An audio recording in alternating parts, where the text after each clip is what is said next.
Now, moving on, President Yoon's impeachment trial is now halfway into the proceedings, but it looks like it could stretch on for longer than scheduled. It resumes on Tuesday next week with 3 key witnesses to speak on Yoon's martial law decree. Our Oh Soo-young reports. The Constitutional Court will resume President Yoon Suk Yeol's impeachment trial after the Lunar New Year holiday with more witnesses to testify. On Tuesday 2 p.m., the court will hold the 5th hearing of the trial with a focus on questioning key witnesses requested by the National Assembly, which is arguing for Yoon's impeachment. Beginning at 2:30 p.m., 3 witnesses will each undergo 90 minutes of questioning. Jin-woo, former commander of the Capital Defense Command, and Yeo In-hyung, former chief of Military Counterintelligence Command, have both been arrested as key figures implicated in the execution of martial law. He reportedly received calls from President Yoon to drag out legislators from parliament to stop them from voting to lift martial law, while Yeol was in charge of searching and seizing the National Election Commission. Former intelligence official Hong Jang-won will also testify. Hong has already said he received orders, including from the president, to totally round up and clean up political opponents.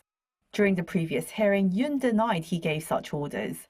Also, former Defense Minister Kim Yong-yeon testified the president meant for military members to be pulled out of the assembly, not the members of parliament. As justices cross-examine the witnesses and their conflicting testimonies, the panel can ask their own questions. Yoon is likely to attend every trial hearing and also question witnesses himself, as he did in the previous hearing. With 4 hearings left till February 13th, the timing of the verdict still remains unclear. Observers say the ruling at the earliest could come by the end of February, but there's still a fair chance of delay due to legal and political factors at play. Press officer Chun Jae-yeon said Friday that the court has selected additional witnesses, which include Interior Minister Lee Sang-min and National Election Commission Secretary General Kim Yong-bin, requested by the National Assembly side. On Yoon's side, the court approved National Security Advisor Shin Won-sik, security expert Baek Jong-wook, who was involved in electoral operations, and Director of the National Intelligence Service Cho Tae-yong. The selection of witnesses indicates that the court will consider Yoon's argument that suspected election fraud in the general election last year served as a pretext for declaring martial law. The court is still considering further witness requests by the president's team. If it approves more, the trial could be extended.